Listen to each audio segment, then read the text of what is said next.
Kilala tayong mga Pilipino sa pagiging hospitable o magiliw nating tinatanggap ang mga bisita ng may ngiti, serbisyo, galang at pakikipagkapwa-tao. Ito ang katangian na kahit ang mga taga-ibang bansa ay hinahangaan sa atin. Marahil ay parte na ito ng ating kaugalian at kultura ang ganitong bagay, kaya naman ginagawa natin ito sa lahat ng tao, mayaman man o mahirap. Ngunit paano kung ang dayo o bisitang iwe-welcome mo at pagsisilbihan ay isa palang aswang? Papapasukin mo pa ba o pagsasarhan mo na? Isang mapagpalang araw po sa inyo, Kuya Bari, pati na rin sa lahat ng nakikinig ngayon sa inyong YouTube channel. Bagong listener lang po ako, Kuya Bari, kaya naman nang makapakinig po ako ng mga kwentong ipinapaskil ninyo, nagka-interes po ako na magbahagi rin ng aking kwento. Bali nangyari po ito, mahigit 25 taon na po siguro ang nakakaraan. Taga Iloilo po ako at ang baryo namin ay matatagpuan po sa isang liblib na lugar ng probinsyang ito. Siya nga po pala, ako po si Bigel at naririto ang aking totoong kwento patungkol sa aswang na minsan na naming nakasalamuha, nakausap at nakasama sa iisang bubong. Sa pagkakaalala ko, magbabagong taon noon nang sumulpot sa aming baryo ang isang matandang lalaki. Paika-ika itong naglalakad at nagmamasid sa aming baryo. Kuya Bari, gusot ang marumi at punit-punit na damit at hawak ang isang tungkod na para pong nagsisilbing pangbalanse sa kanyang paglalakad. Bilang kilala po ang aming lugar sa pag-welcome ng dayo o bisita, inalalayan iyon ng aking mga kabaryo. Pinaupo sa silyang gawa sa kawayan, pinainom ng tubig at binigyan na rin ng kanyang makakain. Kuya Bari, pagmasid na lamang ang nagawa ko dahil talagang naaawa ako sa hitsura nito. Sa tingin ko nga, matagal na itong naglalakbay at maswerte lamang na napadpad sa aming baryo upang matulungan siya. Lumapit sa akin noon si Papa, dala ang piraso ng damit at short. Sinenyasan niya akong iabot iyon sa matandang lalaki. Nang makalapit naman ako, nakangiti ko iyong ibinigay sa kanya. Manong, kung kailangan niyo po ang matutuluyan ha, bukas po ang tahanan namin para sa inyo. Sabi ko pa at itinuro ang aming bahay. Ay salamat naman, iho. Ilang araw na kasi akong naghahanap ng mataong lugar at makakain. Mabuti na lamang at napadaan ako rito. Tugon ng matanda at inalalayan ko siya papunta sa bahay namin. Siguro, Kuya Bari, naging likas sa akin ang pagiging magalang, maawain at matulungin dahil sa mabuting pagpapalaki ng aking mga magulang. Lagi rin nilang binibilin, kilala mo man o hindi, ay dapat kong ialok ang aking tulong, lalong-lalo na kung may kakayahan naman ako. Isa pa, lagi raw mabuti ang ipakita ko kahit pagawan ako ng masama ng taong iyon. Magpakabait at magpakabuti, iyan ang dalawang katagang itinatak sa isipan ko. Noong makapagbihis ang matanda, napansin ko ang mahaba nitong balbas. Nagsuwestiyon pa nga akong ahitin niya iyon, ngunit tumanggi siya dahil mas sanay raw siyang ganoon. May katandaan na rin ito, Kuya Bari. Siguro kung hindi ako nagkakamali, nasa 70 taong gulang na siya. Nakabaluktot na rin ang katawan nito na payuko.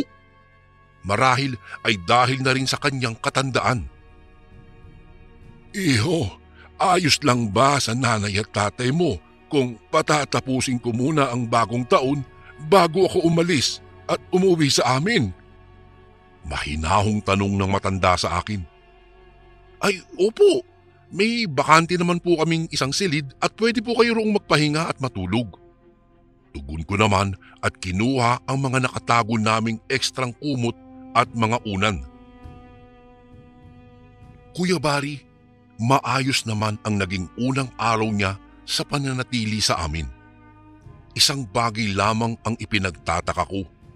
Hindi siya sumasabay sa amin sa pagkain at nagluluto siya ng kanya. Noong tanungin namin, sensitibo raw kasi ang sikmura niya kaya pili siya sa mga kinakain niya.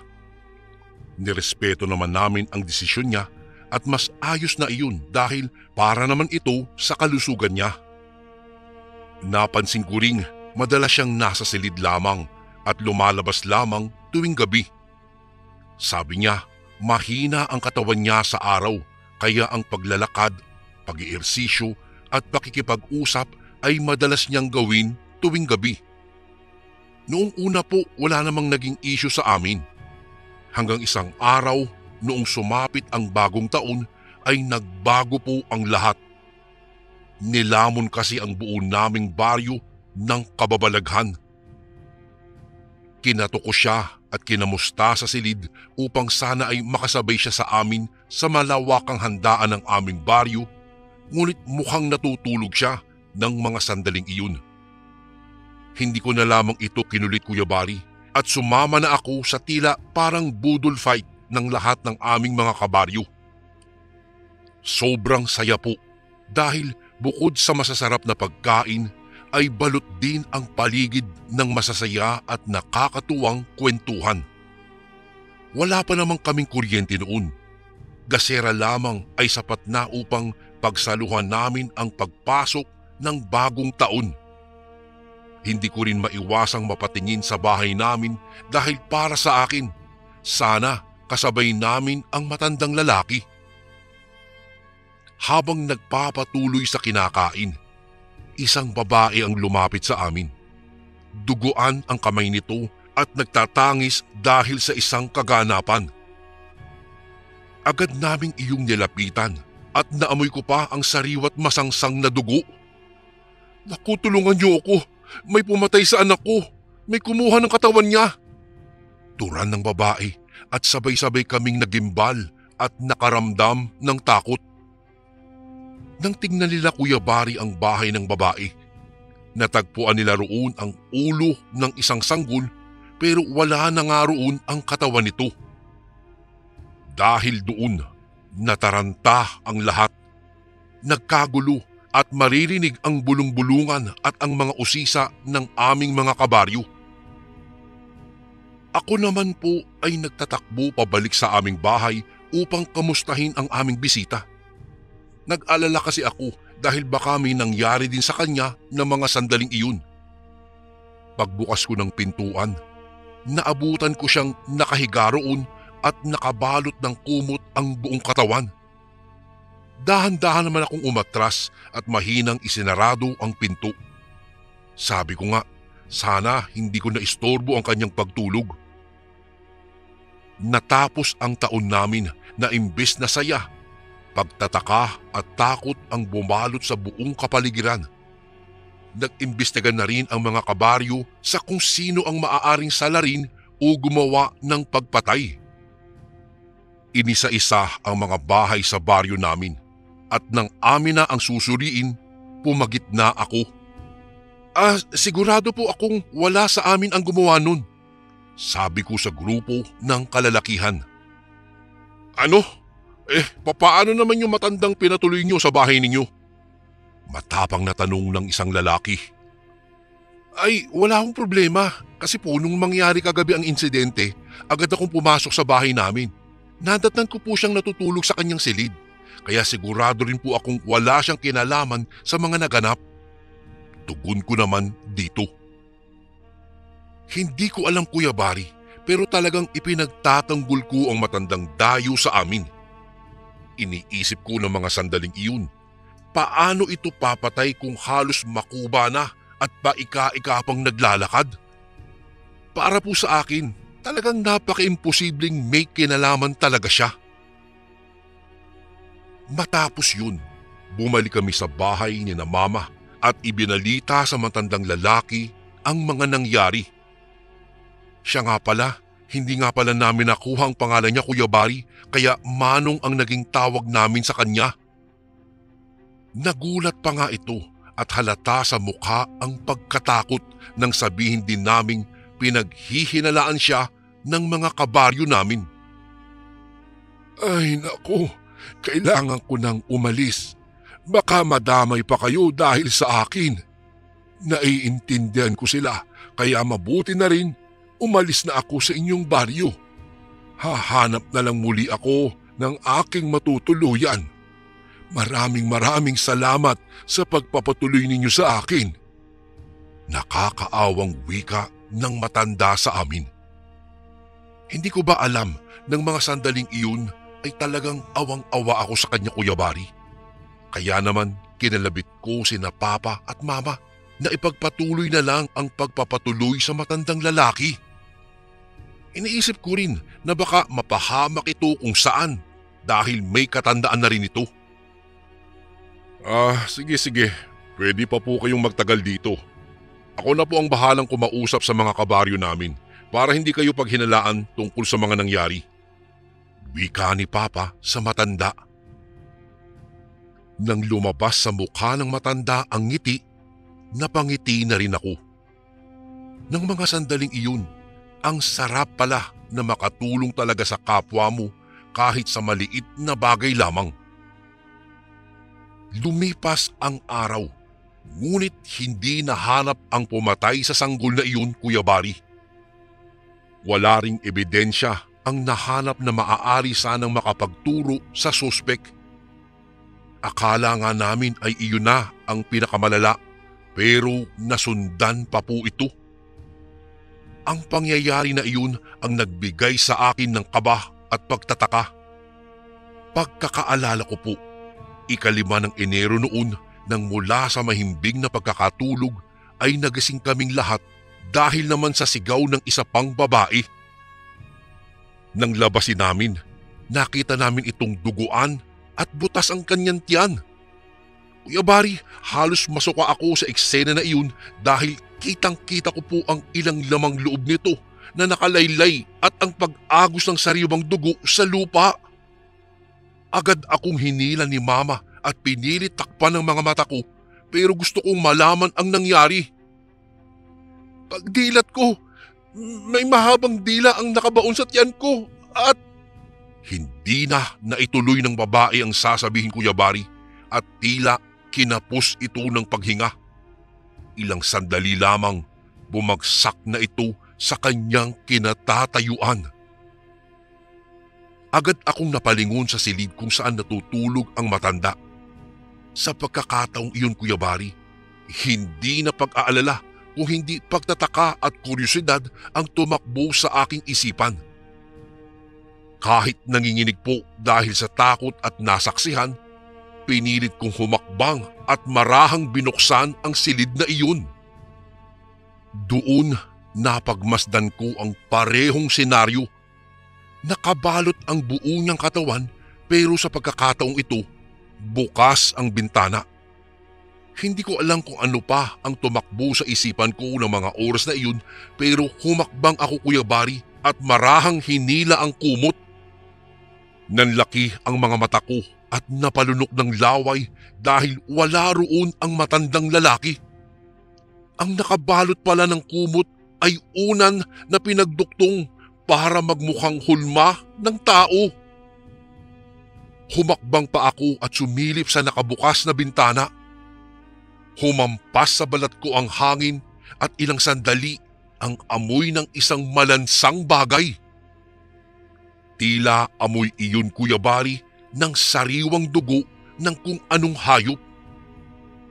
Nang mapagmasdan ko sa magubat na parte ang figurang tila nagmamadali sa paglalakad, agad akong umatras. Binalik ko sa posisyon ng kumot, lumabas ng silid at isinara ang pintuan. Nanginginig pa rin akong lumapit kay Mama at niyakap siya sa hindi maipaliwanag na dahilan. Nang mga sandaling iyon, alam kong naiisip mo rin, Kuya Bari, ang naiisip ko. maaaring totoong may kinalaman nga ang matandang lalaki sa pagpatay sa aming baryo. Dahil mula nang napadpad ang dayong ito sa baryo namin sa Iloilo, nagkaroon na ng gulo at kababalaghan. Itinikom ko muna ang bibig ko noon dahil baka walang maniwala sa akin. Ang nasa isip ko lang, kailangan ko munang patunayan at makapaghanap ng matibay na ebidensya. Naaawa man ako sa matandang lalaki dahil sa panghuhusga ko sa kanya, pero alam kong may dahilan. Alam ko na sa pagkakataong iyon, ang pagtulong sa kanya ay dapat ko munang ipag-isantabi. Noong lumipas ang mga araw, mas madalas ko nang obserbahan ang matandang lalaki na kasama namin sa bahay. Sinusuri ko na ang mga kilos niya dahil nagtataka pa rin ako kung sakaling may kinalaman siya. Papaano niya iyon nagagawa gayong halos mamaluktot na siya dahil sa kanyang katandaan? Kasabay noon ay ang pagluluksa ng ilan naming kababaryo sa babaeng buntis na namatay dahil daw sa pagsipsip at pagkain ng mahabang dila sa sanggol na nasa sinapupunan pa nito. Hanggang sa isang hapon, Kuya Bari, pinanood kong magluto ang matanda.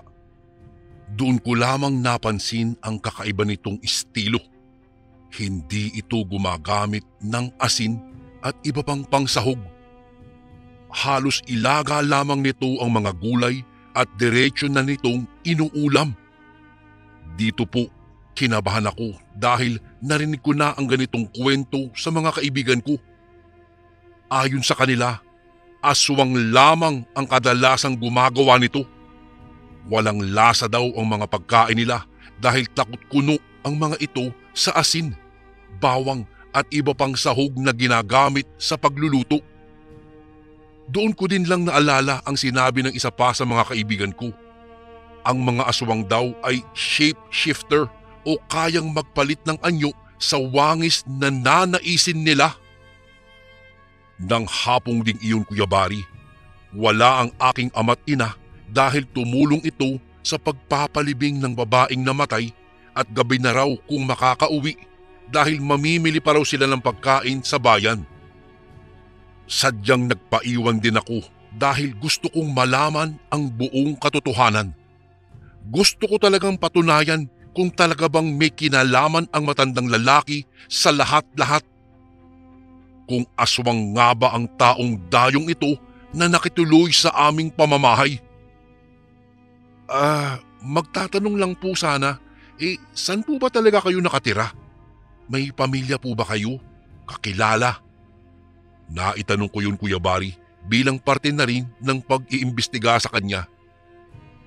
Alam mo, iho, wala na akong pamilya. Lahat sila naubos na. Lahat sila ay kasamang nawala dahil sa kagagawan ng mga tao. Palipat-lipat lang ako kung saan may nakakain. Kapag wala na, aalis ako at maghahanap muli ng pagkain upang manatili akong malakas at mabuhay sa mundong ito. Mahabang tugon ng matanda. Ano po? Yun na lang, Kuya Bari, ang naibalik kong tanong dahil sa pagtataka sa mga tinura nito. Tila may gusto siyang sabihin pero ng mga panahong iyon, hindi ko agad naunawaan. Mabait ako kung sa mabait. Mabait ako sa mabait sa akin. Pero kapag humarang sa dinaraanan ko o ginagawa, hindi na naituloy pa ng matanda ang sasabihin dahil dumating ng mas maaga sina Papa. Agad namang pumasok ng silid ang matandang lalaki. O anak, kamusta ka? Okay ka lang ba? Tanong ni Papa nang makitang namumutla at natutulala ako. Lumipas muli ang mga araw at Kuya Bari, mukhang natigil naman ang pagpatay ng kung anong nilalang sa mga kabaryo namin. Isang gabi, habang nasa banyo ang matanda, ay mabilis akong kumuha ng asin sa kusina. Ibinuhos ko iyon sa iniluluto niya at hinalo ito ng mabuti. Ang pumasok lamang sa isip ko ng mga sandaling iyon, kung aswang siya ay may mangyayaring hindi maganda kapag nakain niya ang kanyang niluluto. Nang bumalik ito sa harap ng kalan, napahinto iyon at dahan-dahang tumingin sa akin. Nagkatitigan kami at nangilabot ako nang ngumiti ito, Kuya Bari. Napayuko ako dahil mukhang nalaman nito ang ginawa ko. Nakita ko pa siyang ibinuhos ang niluto niyang ulam sa labas ng aming bahay. Kumpirmado ko, aswang ang matandang kasama namin sa bahay. At dumating na nga po ang araw na kinatatakutan ko. Pagsapit ng gabi, muling umalingaw-ngaw ang sigaw sa kung saan at nagising ako. Agad ko ring ginising sina Papa, pero imbis na lumabas, hinila ko sila papasok sa silid kung saan namin pinatuloy ang matanda. Nang alisin nga ni Papa ang kumot, wala ito roon at gaya ng unan lamang ang tumambad sa amin. Kailan ka pa nagkaroon ng ideya na may kinalaman siya sa pagpatay? Seryosong tanong ni Papa sa akin. Nag-aalinlangan po talaga ako pero alam kong siya ang salarin at hindi lang yun. Aswang siya, Papa. Naiiyak kong tugon sa harap ng aking ama. Kuya Bari, ang mga sumunod na pangyayari ay talagang nagbigay po sa akin ng trauma na magpahanggang ngayon, hindi ko na nalimutan pa. Agad na ipinatawag ni Papa ang ibang kalalakihan sa aming baryo. Ako naman ay naiwan sa silid na iyon. Sa kuryosidad ay muli akong sumilip sa bintana at nagimbal na lang ako nang may mga kamay ang sumakal at humatak sa akin. Mama, tulungan mo ako! Takot kong sigaw at sakal-sakal akong binuhat ng nilalang na iyon. Kuya Bari, nakaharap ito sa akin habang dinadala ako, kaya naman kitang-kita ko ang pulang-pula nitong mga mata. Mahaba rin ang mga matatalim na ngipin kung saan tumutulo pa ang malagkit nitong laway. Ramdam din ng lieg ko ang matutulis nitong mga kuko mula sa mabalahibong mga kamay. Noong tignan ko ang pisngi nito, nakita ko roon ang mahaba niyang balbas, kaya alam ng isip ko na siya ang matandang dayo sa aming baryo. Walang yaka, pasaway ka, kaya gagawin na rin kitang hapunan, sabi ng matanda at hinigpitan ng pagkakahawak sa liig ko. Wala akong maisigaw o mailabas na salita dahil sa pagkakapos ng aking paghinga. Naramdaman ko rin ang tuluyang pagbaon ng mga kuko nito sa aking liig at dahil sa takot na nararamdaman, unti-unting nandilim ang paningin ko. Nang mapagmasdan ko, Kuya Bari, nakaagatin na ako nito. Bigla iyong tumalsik ng may kalayuan. Nagulat na lamang ako dahil tumambad sa harapan ko si Papa na hawak-hawak ang isang matigas at makapal na kahoy. Ang tanging nagawa ko na lamang ay humagulgol at yakapin siya ng mahigpit. Dumating na rin ang ibang kalalakihan at imbes na tumakas, nanlaban ang aswang na iyon sa kanila. Kitang-kita ko, Kuya Bari, ang pamamaluktot nito at panginginig at ang wangis niya ay unti-unti nang nagbago. Ilang saglit lamang, naging isa iyong napakalaking itim na aso. Galit na galit ito at naglalaway na umaangil. Napayuko ako habang yakap-yakap si Papa nang biglang tumalon ito. Agad namang umiwas ang mga kabaryo namin at nang makakuha ng buwelo, pinagtataga nila iyon ng dala nilang mga itak. Nakita ko ang galit sa mga mukha nila at walang awa nila iyong pinagsasaksak.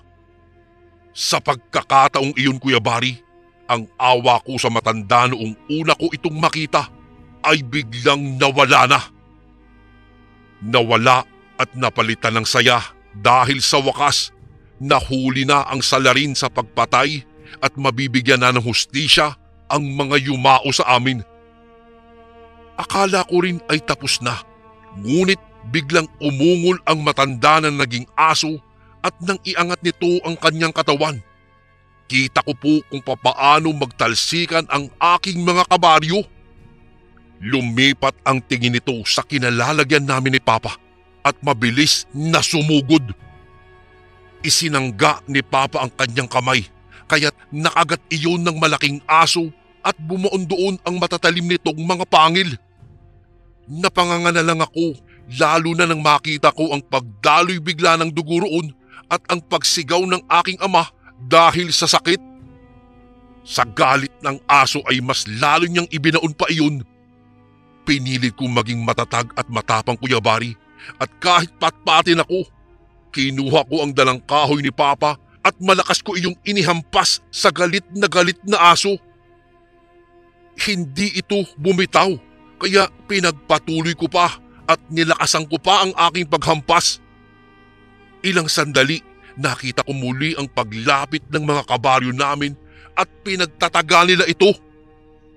Nang bumitaw ang bibig nito sa braso ng aking ama, nagtatakbo iyon habang bumalik sa kanyang dating anyo, ang matandang lalaki. Agad kong sinuri si Papa at napahiga na iyon sa lupa dahil sa sugat na tinamo nito mula sa aswang. Kuya Bari, sobrang awa po talaga ang naramdaman ko para sa aking ama dahil bukod po sa pangyayaring iyon, nasundan pa ito ng kaganapang halos isumpa ko na ang buong mundo. Hindi na nahabol at nahuli ang matandang dayo. Si Papa naman ay nakahiga habang nanginginig ang buong katawan nito.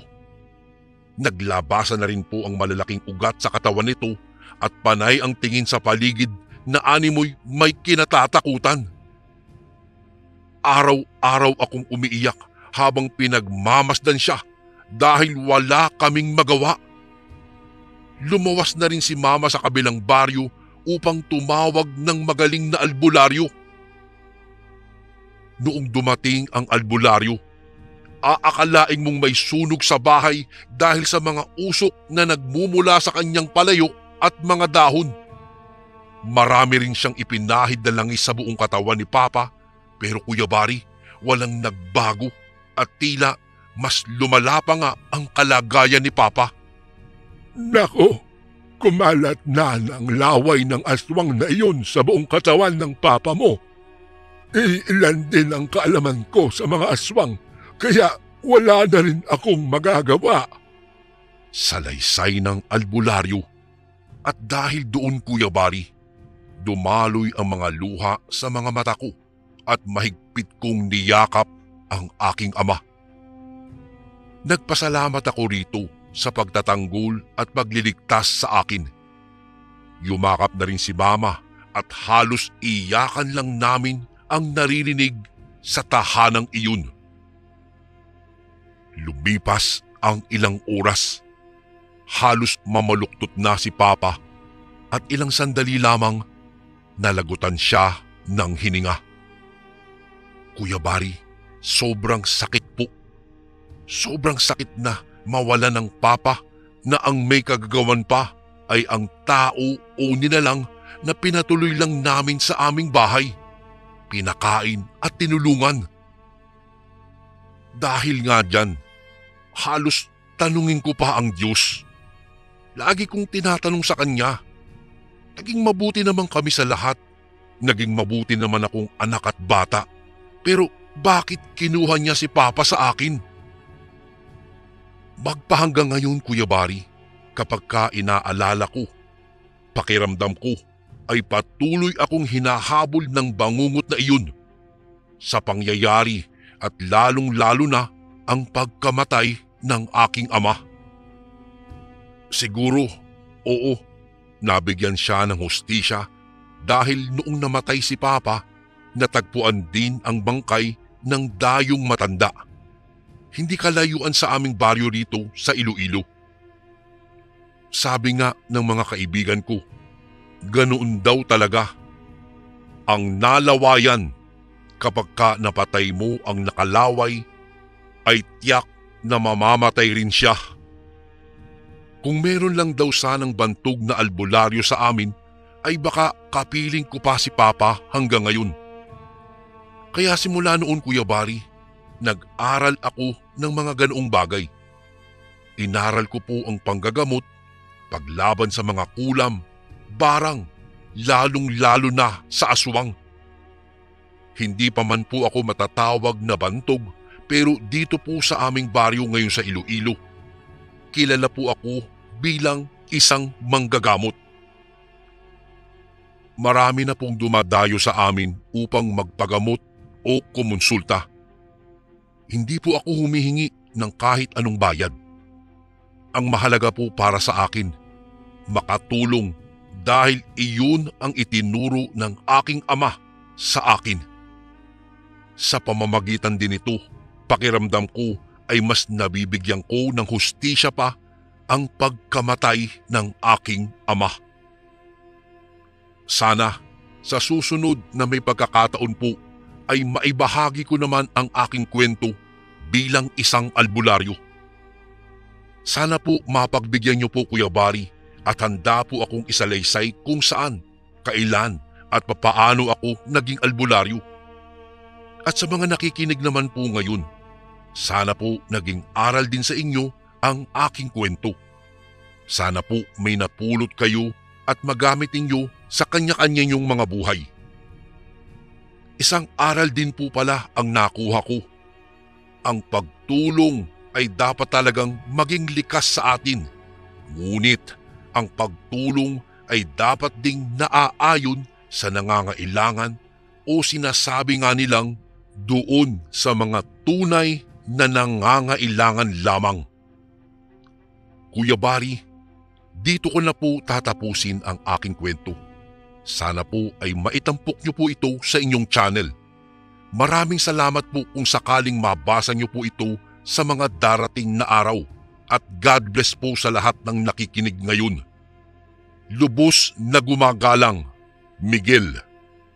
At ito naman po ang ating pangalawang kwento para sa araw na ito. Isang magandang araw po sa inyo, Kuya Bari, at sa lahat ng inyong tagapakinig. Tawagin niyo na lang po ako sa pangalang Jerome. Nakatira sa isang bayan sa lalawigan ng Abuyog, Leyte. Noong nakaraang taon ko lang po natuklasan ang channel mong ito. Simula nang isa ako sa mga kasamahan ko dito sa trabaho ang aksidenteng napakinggan ang channel mo sa YouTube. Kaya naman, nainganyo rin akong makinig at makiumpukan sa tuwing pinapakinggan na ng mga kasamahan ko ang mga kwentong ipinadadala ng inyong mga sender.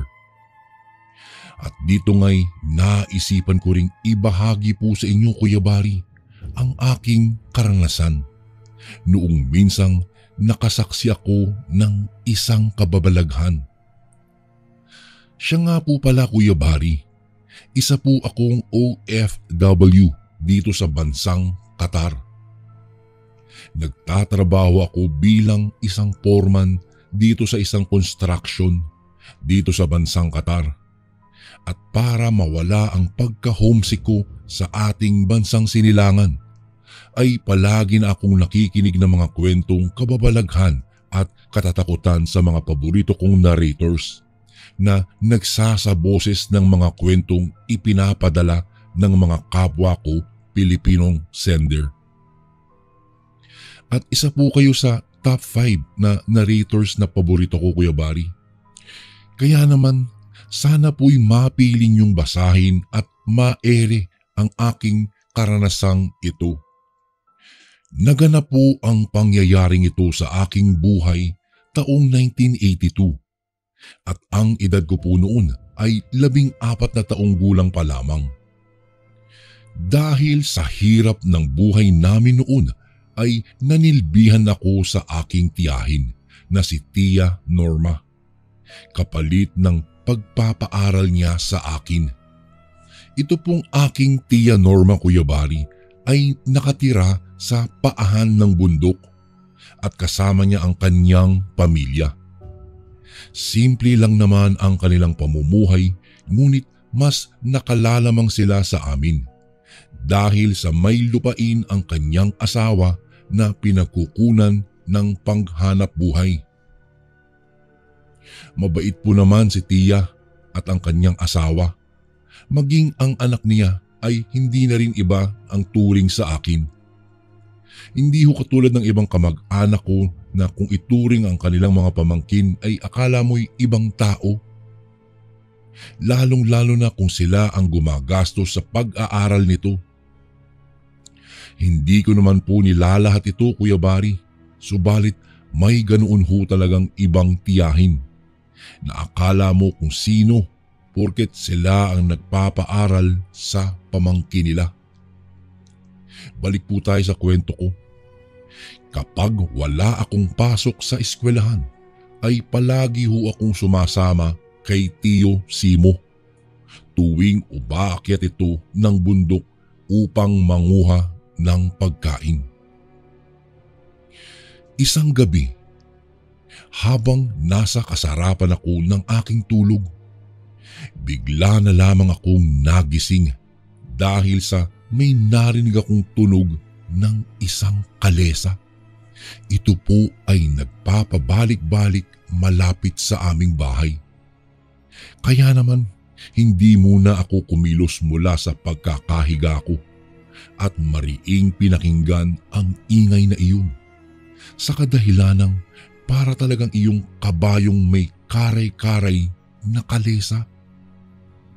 Nagtataka talaga po ako, Kuya Bari, dahil sa wala namang alagang kabayo ang mga taong nakatira sa paahan ng bundok. Maliban na lamang sa mga baboy, aso at pusa, pato at manok.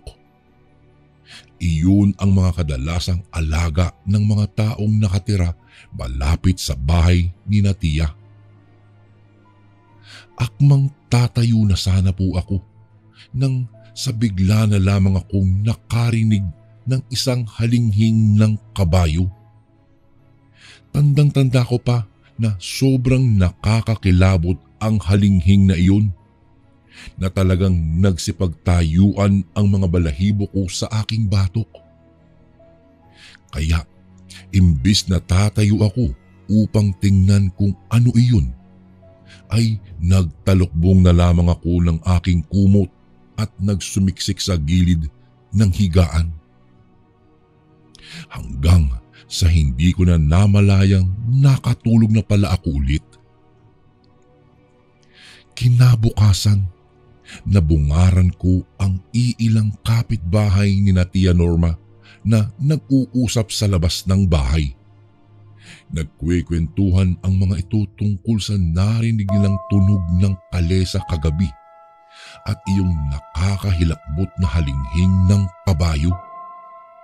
Narinig ko pang nagsabi ang isa sa mga ito na ilang taon na umano bago niya narinig ulit ang ganoong klaseng nilalang. At kapag ganoon raw ay may aswang na namang namiminsala sa aming baryo. Noong mga oras na iyon ay medyo nakaramdam ng takot ako dahil sa mga narinig ko sa mga nagkwekwentuhan. Subalit, binaliwala ko lamang iyon at nagkunwaring walang narinig habang nagpapakain sa mga alagang hayop ni Tia Norma.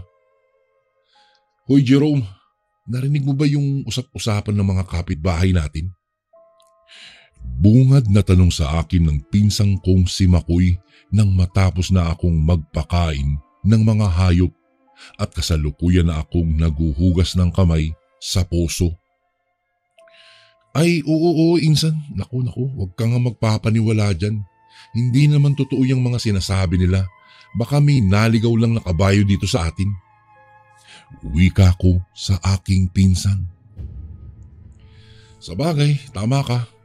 Kasi naman sa tinagal-tagal natin dito, wala naman ako nababalita ang ganun. Ngayon pa lang. Anya pa.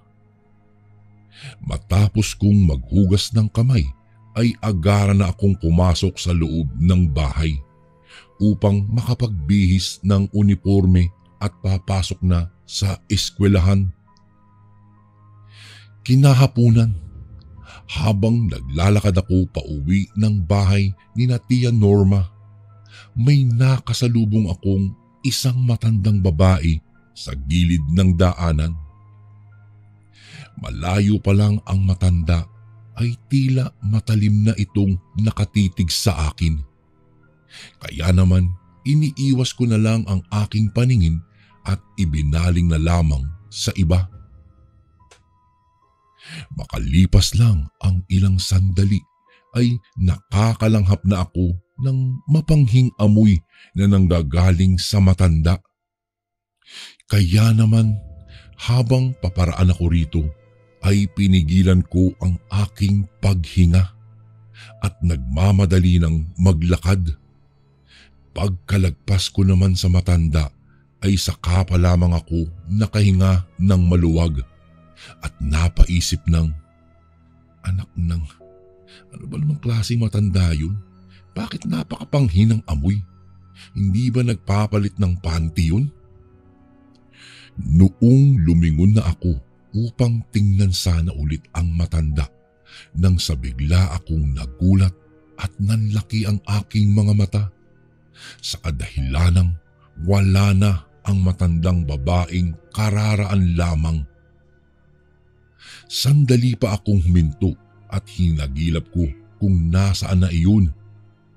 Imposible namang sumuot iyon sa mga naglalakihang talahiban. Ano po yun? Naku po, ano po yun? Bakit bigla na lang nawala ang matanda? Napalata kong tanong at nagmamadali ng maglakad dahil sa magtatakip silim na ng mga sandaling iyon. At walang kabahay-bahay ang dinaraanan ko. Patakbo ko nang tinungo ang bahay ni Tia Norma at pagkarating ko sa kanilang bahay, humahangos akong napahawak sa may pintuan nila. Lolo, ang matandang iyon, saan kaya nagpunta yun? Ba't kaya biglang nawala iyon? Humahangos ko pang tanong sa aking isipan habang umiinom ng tubig. Uy, ano nangyari sa'yo, Jerome? Bakit parang bigla kang namumutla ata dyan? May sakit ka ba? Sunod-sunod na tanong sa akin ni Tia Norma. Noong maabutan ako sa kusina at umiinom na ng tubig, umiiling naman ako at sinabing hinihinga lang ako kasi tumakbo ako pauwi rito sa bahay. Ganun ba? Dapat sa susunod maghinay-hinay ka na lang ng paglalakad mo. Huwag ka nang tumakbo. Mamaya madapa ka dyan sa dinadaanan mo. Alam mo namang maraming nagtutulisang mga batoryan. Anya pa ni Tia. Tumango na lang ako kay Tia Norma at sinabing magbibihis lang ako ng damit. Kinagabihan, habang kumakain kami ng hapunan, ay bigla na naman kaming nakarinig ng tunog ng kalesa. At sa pagkakataong iyon, Kuya Bari, ay malapit na iyon sa bahay ni Tia Norma, na parabang nasa gilid lang talaga iyon ng bahay at nagpapabalik-balik ito. Kaya naman, ang ginawa ni Tio Simo ay kumuha ito ng itak at agarang lumapit sa may pintuan. Napatingin naman kami ni Makoy kay Tio at inabangan kung ano ang susunod niyang gagawin. Maya-maya pa'y bigla na lamang kaming nagulat lahat nang makarinig kami ng malakas na huni ng wakwak sa itaas ng aming bubungan. Lintik na aswang to. Dito pa talaga sa bahay balak mambiktima. Galit na bulalas ng aking tiyuhin. Nakita kong nagmamadali na itong lumabas ng bahay, bit-bit ang kanyang itak. Kaya naman, napatayo na kami ni Makoy at agara na ring lumabas upang sundan si Tio Simo. Saktong pagkalabas naming dalawa ng pinsang ko, Kuya Bari, bigla na lamang kaming nakakita ng isang napakalaking aso na nagbabaga ang mata at namumulang nakatitig sa gawin namin. Hindi kami makagalaw ni Makoy. Maging si Tio Simo ay ganoon rin ang nangyari. Pakiramdam ko po ay para akong napako mula sa aking kinatatayuan at tila ba ninakawan ako ng kaluluwa. Hanggang sa bigla na lang akong nagulat nang biglang sumigaw si Tio sa amin na pumasok na kami sa loob ng bahay. "Punyeta, ano bang tinatayo nyo dyan? Pumasok kayo sa loob ng bahay at isarado nyo ang pintuan. Magmadali kayo!" Sigaw nitong utos sa amin. Saka pa lamang ako bumalik sa aking ulirat nang tapikin ako ni Makoy sa balikat ko. Kaya naman, nagmadali na kaming pumasok sa loob ng bahay at agarang isinara ni Makoy ang pintuan. Hindi ko na alam po ang susunod na nangyari sa labas ng bahay, Kuya Bari, dahil sa narinig ko na lang na tila ba may nagrarambulan sa labas ng bahay. Hanggang sa nakarinig ako ng maraming boses ng tao at naroroon at sumisigaw ang mga ito na patayin at huwag hayaang makatakas ang aswang. Makalipas lang ang ilang minuto ay narinig ko nang kumakatok ng pintuan si Tio Simo. Kaya naman nagmadali nang pinagbuksan ni Tia Norma ito. Pagkapasok niya ay nakita ko ang iilan sa mga kapitbahay na naroroon sa labas at mayroong bitbit na mga sulu ang mga ito. Sinabi rin ni Tio Simo sa amin na isa pala sa senyales ang tunog ng kalesang may aswang lang sa malapit at kasunod ng tunog noon ay ang halinghing ng kabayong nakakahilakbot. Dahil ang mga ganoong klaseng nilalang na aswang ay tanging sa liblib na bundok lang ang mga iyon nakatira at bababa lang iyon sa bundok kapag nagugutom at naghahanap ng mabibiktima. Nalaman ko rin na nagdadalang tao pala si Tia Norma. Marahil ay natunugan ng aswang at naamoy ang ipinagbubuntis nito. Magmula po noon, Kuya Bari, ay hindi na kami muli pang nakaranas ng kababalaghan sa kadahilanang dinumog ng mga taong kapitbahay namin iyong aswang at napuruhan iyon bago ito nakatakas. Kami po ay nagpapasalamat sa Panginoong Diyos dahil iniligtas po niya kami sa kapahamakan, lalo na ang ipinagbubuntis ng aking si Tia Norma. Magmula po noon, Kuya Bari, ay hindi na po kami muling nakaranas pa at nakarinig ng kalesa sa gabi. Hanggang dito lang po ang aking kwento. Salamat po, Kuya Bari, sa pagbahagi ng aking kwento. Muling gumagalang, Jerome. At ito naman po ang ating pangatlong kwento. Isang mapagpalang araw sa iyo, Kuya Bari. Tawagin niyo na lang po ako sa pangalang Myra. Edad 26 na sa kasalukuyan at nakatira dito sa lalawigan ng Balagtas, Bulacan.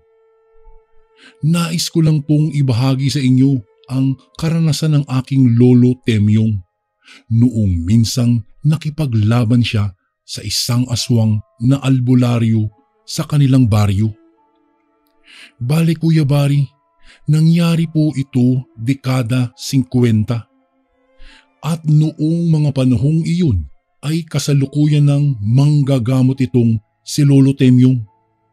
Kumbaga, sa murang edad niya po ay isa na siya sa mga tanyag na albularyo sa kanilang baryo, sa lugar doon sa Leyte. Kaya naman, palagi siyang dinarayo ng mga taong may sakit upang magpagamot ang mga ito sa kanya. Kung kaya hindi rin maiiwasan ni Lolo Temyong na marami ang nagagalit sa kanyang mga manggagamot at kinaiinggitan rin umano siya dahil sa nasasapawan niya ang mga ito sa kanilang baryo't bibihira na rin daw ang magpagamot sa mga ito. Subalit, para sa kanya ay binaliwala niya lamang iyon dahil ayaw niyang magkaroon ng alitan sa kapwa niya albularyo. Ang palagi niya kasing rason ay hindi niya naman kasalanan kung sa kanilang bahay pumupunta ang mga taong may sakit at sa kanya magpapagamot. Isa pa, hindi niya naman ginusto sa kanya lumapit ang mga ito Tsaka mapipilit mo ba kung ayaw magpagamot sa ibang manggagamot ang mga taong may sakit? At isa na nga si Tata Karding sa mga albularyong may lihim na galit sa kanya. Siya nga po pala, Kuya Bari, si Tata Karding po ay bagong lipat lang sa kanila at doon sa dulo ng baryo ito nagpatayo ng maliit na kubo. Isa rin ang matandang ito sa mga albularyong magagaling at dinadayo ng karamihang mga taga-Karatig Bayan. Subalit, noong namatay ang ama ni Lolo Temyong, ay sa kanya na ipinamana ang pagiging manggagamot. At sa edad niyang 30 ay natuto na siyang manggamot. Hindi nga kalaunan ay naging tanyag na siya, lalo na nang kumalat sa kanilang baryo ang ginagawang pagligtas ni Lolo Temyong sa batang kamuntikan ng mamatay. Dahil sa kinuha na umano ng engkanto ang kaluluwa nito. Mabuti na lamang at naagapan iyon kaagad ni Lolo Temyong. Kaya naman nakipagsagupaan siya sa mga engkantong nagmamatigas na ibalik ang kaluluwa ng bata. At doon nga'y natalo niya ang mga engkantong nilalang. Kung kaya nakuha at naibalik niya ang kaluluwa ng bata sa katawan nito. Magmula po noon, Kuya Bari, ay hindi na namalaya ni Lolo na nasasapawan na pala niya ang iba pang mga albularyo sa bayan nila. Hanggang sa isang araw, habang nanggagamot si Lolo Temyong ay nakita niyang nasa may bakuran ang matandang si Tata Karding. Napansin niyang kanina ba ito nagmamasid sa kanyang mga ginagawa. Kaya naman, hinayaan na lang niya muna ito dahil sa may tinatapos pa siyang gawain. Makalipas lang ang ilang sandali ay hindi na niya nakita pang muli si Tata Karding noong ibalik niya ang kanyang paningin sa kinatatayuan nito kanina. Teka, ano nangyari sa matandang iyon? Himala, naligaw dito sa bakuran namin ng taong iyon. Sa isip-isip niya habang tinatapos na ang panggagamot sa isang matanda. Matapos niyang gawin iyon, ay agara namang nagpasalamat ang matanda at pagkatapos ay umalis na ito. Kaagad naman siyang lumabas ng bahay upang hagilapin ang matanda. Sa isip-isip niya kasi, bakit kako may kailangan sa kanya si Tata Karding at baka nahihiya lang ito lumapit. Subalit nang lumipas lang ang ilang minuto ay wala siyang matandang si Tata Karding na nakita sa labas ng kanilang bahay. Kung kaya napagpasyahan niya na lang na pumasok sa loob ng bahay upang ipagpatuloy na ang kanyang gawain. Matapos ang maghapong iyon, hindi mawaglit-waglit sa kanyang isipan ang matandang albularyo dahil napansin niya kasing kakaiba ang ikinikilos nito kanina habang nakatanaw na sa kanilang bahay. Kung kaya hindi niya mawaglit ang kanyang isipan sa matandang albularyong iyon. Matapos ang gamutan ng araw na iyon ay kaagad na siyang nagpahinga. Dahil sa matinding pagod sa pang-espiritual ang kanyang naranasan kung kaya hindi niya namalayang nakaidlip pala siya. Hanggang sa nagising na lamang siya nang may isang napakalakas na kalabog ang umalingaw-ngaw sa itaas ng kanilang bubungan. Kaya naman, napabalikwas siya ng bangon at agarang lumabas ng kwarto. "Nay, ano po yung ingay na yun?" Humahangos niyang tanong sa kanyang ina. Sinabi naman ng kanyang ina na marahil ay pusa lang iyon na naghahabulan sa itaas ng bubungan nila. Inay, anong oras na po pala?" Tanong niya muli sa kanyang ina. Mag-aalas 9 na ng gabi, anak. Hindi na muna kita ginising kanina kasi alam kong pagod na pagod ka sa panggagamot mo kanina. Wika pa ng kanyang ina. Matapos nilang mag-usap ay ipinaghanda na siya ng pagkain ng kanyang ina at makalipas lang ang ilang sandali ay nag-umpisa na siyang kumain. Habang kumakain siya ay panaka-naka niyang napapansing tila ba may kakaibang presensya ang nasa paligid nila. Kung kaya hindi niya maiwasang makapagbitiw ng salita ng, "Naku po, mukhang hindi ito maganda ha." Sabay napailing na siya. Akmang magsasalita pa sana siya nang bigla na lamang niyang naramdaman ang malakas na paghagunoy ng hangin sa kapaligiran. Kasunod noon ang umaalingasaw na napakabahong amoy na sumabay sa hangin. Kaya naman, napalatak na lang siya at hindi na tinapos pa ang pagkain. Tinanong naman siya ng kanyang ina kung bakit hindi niya inubos ang pagkaing inihanda nito. "Nay, pasensya na po, may gagawin lang po ako saglit dyan. Dyan lang ho kayo sa loob ng bahay at wag ho kayong lalabas." Tugon niya sa kanyang ina. Nang maglakad na siya palabas ng bahay, bitbit ang isang buntot ng pagi ay matapang niyang hinagilap ang nilalang na kanina pa nagpaparamdam sa kanya. "Anak ng weting mo, lumabas ka nga dyan kung matapang ka. Alam kong nandyan ka lang sa paligid at nagtatago. Ako ang sadya mo, di ba? Ngayong nandito na ako, lumabas ka na't magpakita ka." Galit niyang sigaw. Maya-maya pa ay bigla na lamang umano siyang nakarinig ng mahihinang huni ng wakwak na para bang bumubulong lang iyon sa kanyang tainga. Wika pa ni Lolo Temyong, bagamat nakaramdam siya ng kakaibang kilabot at tumayo ang kanyang mga balahibo sa takot. Hindi siya nagpahalata sa nilalang na natatakot din siya rito dahil alam niyang kailanman ay hindi mananalo ang masama sa kabutihan.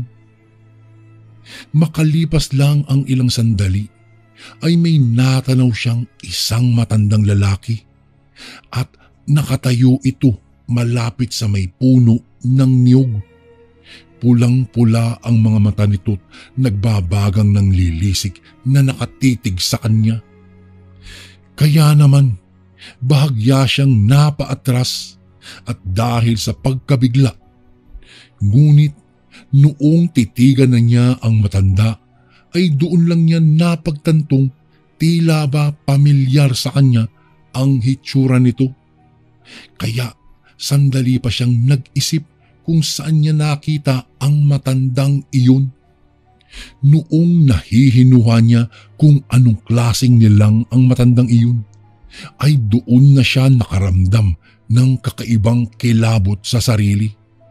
Sapagkat alam niyang hindi ordinaryong tao lang iyong kakaharapin niya. "Masyado kang sakim at pakampanting bata," garalgal na sigaw ng wika ng matanda. "Teka, Tata Karding, ikaw ba yan? Ano bang kasalanan ko sa iyo? Tsaka di ba albularyo ka?" Bulalas na tanong ni Lolo Temyong nang mabusisan niya ang matanda. Isiniwalat naman ng matanda na isa umano itong aswang na albularyo. At dahil sa pangingialam niya ay napurnada ang ginagawa nito sa mga taong nagkakasakit. Dahil habang ginagamot pala ng matanda ang mga may sakit na lumalapit rito, ay palihim pala nitong nilalawayan iyon upang mayanggaw at maging isang katulad nito. Noong marinig naman iyon ni Lolo Temyong, ay bigla na lamang nagpintig ang kanyang tenga at walang ano-ano'y sinugod niya ang matanda. "Napakawalang yamong matanda ka. Baguhan ka pa lamang dito sa baryo namin, pero ang lakas na ng loob mong gawin iyon sa mga kalapit baryo na nagpapagamot sa iyo." Galit na sinugod niya ang aswang, subalit napakaliksi nito. Kung kaya hindi niya naabutan iyon. Kaya naman sandali pang nahirapan si Lolo Temyong kung papaano niya hulihin ito. Hanggang sa isang iglap lang ay bigla siyang natamaan ng isang kalmot na nanggagaling sa matulis na kuko ng nilalang. Kaya sandali siyang napahawak sa kanyang brasong tinamaan. "Masyado ka pang bata para maging hambog at sapawan kaming mga matatandang manggagamot." Nanggigigil na wika ng nilalang at walang humpay ang pagtulo ng laway nito sa lupa. Hindi naman nagpadala sa takot si Lolo Temyong. Sa halip ay nag-usal siya ng orasyong pangkabal at sabulag, nang sa ganoon ay hindi siya malapitan ng aswang. Matapos niyang gawin iyon, ay tila ba nataranta ang aswang at kung saan-saan ito tumitingin na para bang may hinahanap na hindi makita. Gayong nasa harapan lamang siya ng nilalang. Matapos yun ay hindi na siya nagdalawang isip pang hambalusin ng bitbit niyang buntot ng pagi ang aswang. Hindi niya tinigilan iyon hanggat hindi nangingisay sa lupa at nagmamakaawang tigilan niya umano ang paghahambalos dito. "Ano ka mo? Tigilan ko ang ginagawa ko sa iyo. Bakit ikaw? Naawa ka ba sa mga taong binibiktima mo? Ang nararapat sa iyo ay mamatay."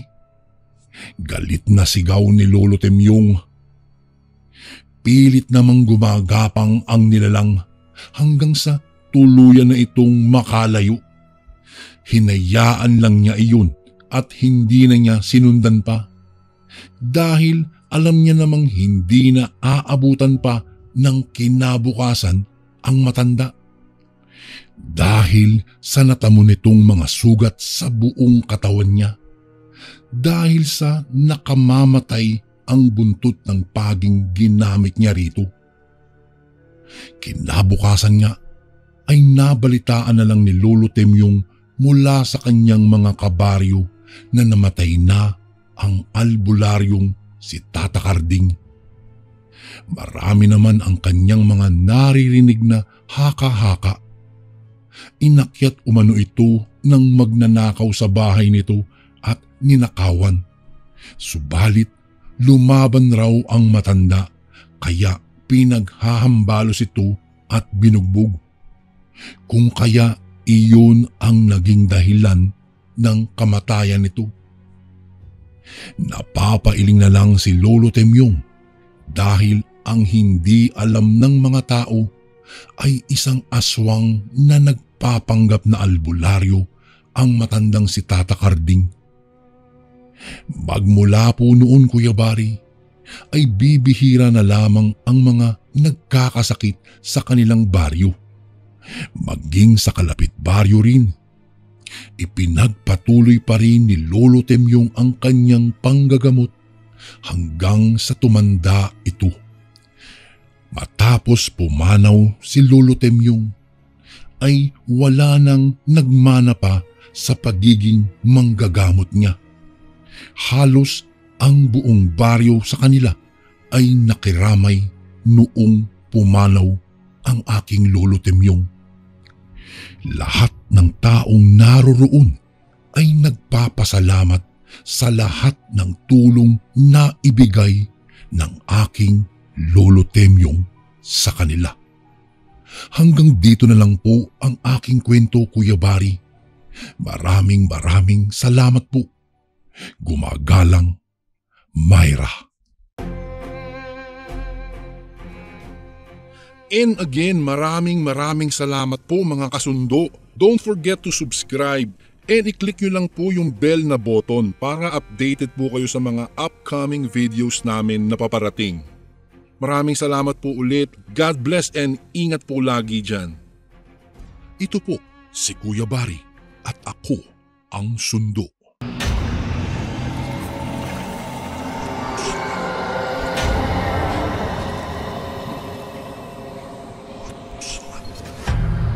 Ang sundo.